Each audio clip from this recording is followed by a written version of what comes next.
Military life is not for the faint of heart. The average civilian might believe that deployments are the only period of time during which families are separated. But any insider will correct you. That separation happens at any point of a person's career.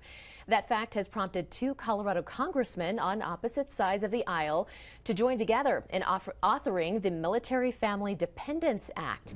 That's the subject of this edition of The Military Family. The call of country takes our forces far and wide. And while those deployments move servicemen and women away for months at a time, it's honestly just overwhelming. You know, there's kind of like a culture shock. There are also trainings and new assignments in addition to deployments that pull them miles away from their kids and spouses. But a pair of Colorado congressmen are trying to ease the strain that separation puts on the family.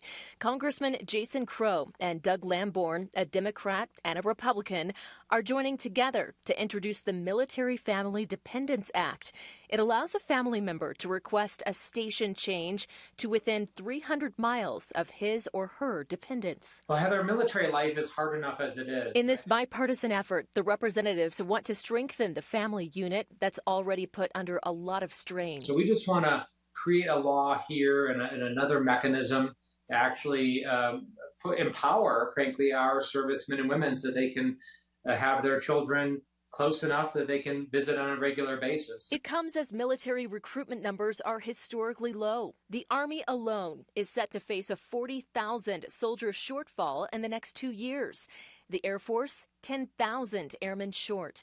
The Navy, 6,000 short of its goal. The Marines and Space Force, the only branches that have met recruitment goals. We cannot actually achieve our mission and maintain our readiness if we're falling 40,000 recruits short, just the Army, of its goals.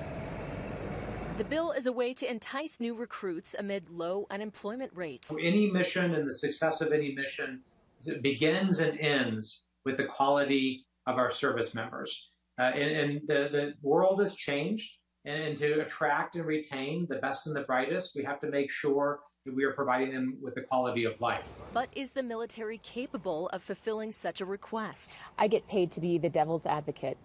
So does this at all jeopardize our military's readiness? No, I think it's the opposite. I think not doing things like this will jeopardize our military readiness. Now, listen, we're looking at 50-year low unemployment rates. Wages have increased consistently over the last year and a half. Young folks have a lot of options. And if we make this a priority, then the military and the Pentagon will have to figure it out. Now, the Military Family Dependence Act, if passed into law, would run such a request through military commanders. It's not a given to anyone who wants to move closer to their children or dependents.